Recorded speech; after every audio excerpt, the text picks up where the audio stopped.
అపోస్తలుల కార్యములు 7వ అధ్యాయము. ప్రధాన యాజకుడు ఈ మాటలు నిజమేనా అని అడిగాను. అందుకు స్టెఫెను చెప్పినదేమనగా, సహోదరులారా, తండ్రులారా, వినుడి.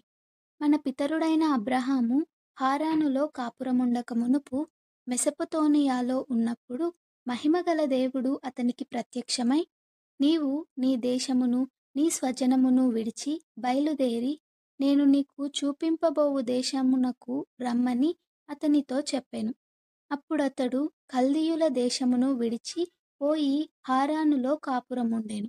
అతని తండ్రి చనిపోయిన తరువాత అక్కడ నుండి మీరిప్పుడు కాపురమున్న ఈ దేశమందు నివసించుటకై దేవుడతన్ని తీసుకొని వచ్చెను. ఆయన ఇందులో అతనికి పాదము పట్టునంత భూమినైనను స్వాస్థ్యముగా ఇయ్యక, అతనికి కుమారుడు లేనప్పుడు అతనికిని అతని తరువాత అతని సంతానమునకును దీనిని స్వాధీనపరుతునని అతనికి వాగ్దానము చేసెను. అయితే దేవుడు అతని సంతానము అన్యదేశమందు పరవాసులగుదురనియు, ఆ దేశస్థులు 400 సంవత్సరముల మట్టుకు వారిని దాస్యమునకు లోపరచుకొని బాధ పెట్టుదురనియు చెప్పెను. మరియు దేవుడు ఏ జనమునకు వారు దాసులయుందిరో ఆ జనమును నేను విమర్శ చేయుదుననియు, ఆ తరువాత వారు వచ్చి ఈ చోట నన్ను సేవింతురనియు చెప్పెను. మరియు ఆయన సున్నతి విషయమైన నిబంధన అతనికి అనుగ్రహించెను. అతడు ఇస్సాకును కని ఆ నిబంధన చొప్పున 8వ దినమందు అతనికి సున్నతి చేసెను. ఇస్సాకు యాకోబును, యాకోబు 12 గోత్రకర్తలను కని వారికి సున్నతి చేసిరి. ఆ గోత్రకర్తలు మత్సరపడి యోసేపును ఐగుప్తులోనికి పోవుటకు అమ్మివేసిరి. గాని దేవుడతనికి తోడయుండి అతని శ్రమలన్నిటిలో నుండి అతన్ని తప్పించి దయను జ్ఞానమును ఐగుప్తు రాజైన ఫరో ఎదుట అతనికి అనుగ్రహించినందున ఫరో ఐగుప్తునకును తన ఇంటికంతటికిని అతనిని అధిపతిగా నియమించెను. తరువాత ఐగుప్తు దేశమంతటికిని కానాను దేశమంతటికిని కరువును బహుశ్రమయు వచ్చెను గనుక మన పితరులకు ఆహారము లేకపోయెను.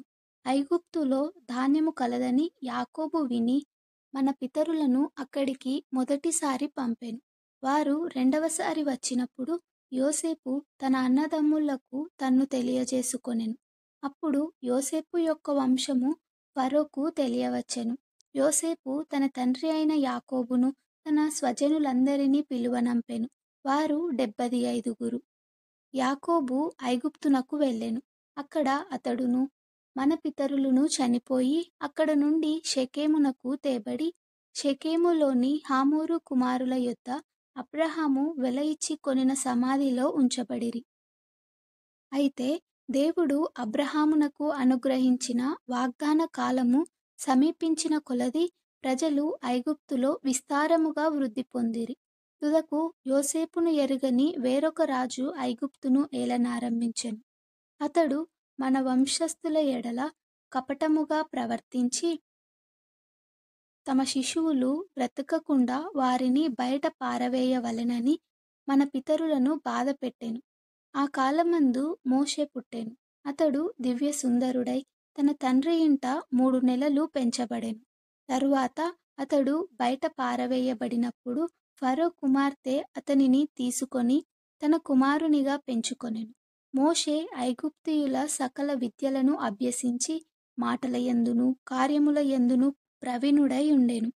అతనికి 40 ఏండ్లు నిండవచ్చినప్పుడు ఇశ్రాయేలీయులైన తన సహోదరులను చూడవలెనన్న బుద్ధి పుట్టెను. అప్పుడు వారిలో ఒకడు అన్యాయముననుభవించుట అతడు చూచి వానిని రక్షించి బాధపడిన వాని పక్షమున ఐగుప్తీయుని చంపి ప్రతీకారము చేసెను. తన ద్వారా తన సహోదరులకు దేవుడు రక్షణ దయచేయుచున్న సంగతి వారు గ్రహింతురని అతడు తలంచెను. గాని వారు గ్రహింపరైరి. మరునాడు 2 పోట్లాడుచుండగా అతడు వారిని చూచి, అయ్యలారా, మీరు సహోదరులు, మీరెందుకు ఒకనికొకడు అన్యాయము చేసుకొనుచున్నారని చెప్పి వారిని సమాధానపరచజూచెను. అయినను తన పొరుగువానికి అన్యాయము చేసినవాడు మా మీద అధికారినిగాను తీర్పరినిగాను నిన్ను నియమించిన వాడెవడు? నీవు నిన్న ఐగుప్తీయుని చంపినట్లు నన్నును చంపదలిచియున్నావా అని అతనిని త్రోసివేసెను. మోషే ఆ మాట విని పారిపోయి మిద్యాను దేశములో పరదేశియై ఉండి అక్కడ 2 కుమారులను కనెను. 40 ఏండ్లైన పిమ్మట సినాయి పర్వతారణ్యమందు ఒక పొదలోని అగ్నిజ్వాలలో ఒక దేవదూత అతని కగపడెను. మోషే చూచి ఆ దర్శనమునకు ఆశ్చర్యపడి దాని నిదానించి చూచుటకు దగ్గరకు రాగా, నేను నీ పితరుల దేవుడను, అబ్రహాము, ఇస్సాకు, యాకోబుల దేవుడను అని ప్రభువు వాక్కు వినబడెను. గనుక మోషే వణికి నిదానించి చూచుటకు తెగింపలేదు. అందుకు ప్రభువు, నీ చెప్పులు విడువుము, నీవు నిలిచియున్న చోటు పరిశుద్ధ భూమి. ఐగుప్తులోనున్న నా ప్రజల దురవస్థను నేను నిదానించి చూచితిని. వారి మూలుగు వింటిని. వారిని విడిపించుటకు దిగివచ్చియున్నాను. రమ్ము, నేనిప్పుడు నిన్ను ఐగుప్తునకు పంపుదునని అతనితో చెప్పెను. అధికారినిగాను తీర్పరినిగాను నిన్ను నియమించిన వాడెవడని వారు నిరాకరించిన ఈ మోషేను అతనికి పొదలో కనబడిన దేవదూత ద్వారా దేవుడు అధికారిగాను విమోచకునిగాను నియమించి పంపెను. అతడు ఐగుప్తులోను ఎర్ర సముద్రములోను 40 ఏండ్లు అరణ్యములోను మహత్కార్యములను సూచక క్రియలను చేసి వారిని తోడుకొని వచ్చెను. నా వంటి ఒక ప్రవక్తను దేవుడు మీ సహోదరులలో మీకు పుట్టించును అని ఇశ్రాయేలీలతో చెప్పిన మోషే ఇతడే. సినాయి పర్వతము మీద తనతో మాటలాడిన దేవదూతతోనూ మన పితరులతోనూ అరణ్యములోని సంగమందు ఉండి మనకిచ్చుటకు జీవవాక్యములను తీసుకొనినవాడితడే.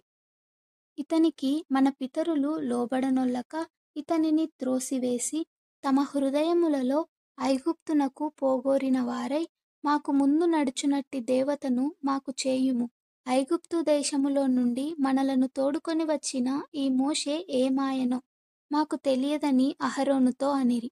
ఆ దినములలో వారొక దూడను చేసుకొని ఆ విగ్రహమునకు బలినర్పించి తమ చేతులతో నిర్మించిన వాటియందు ఉల్లసించిరి.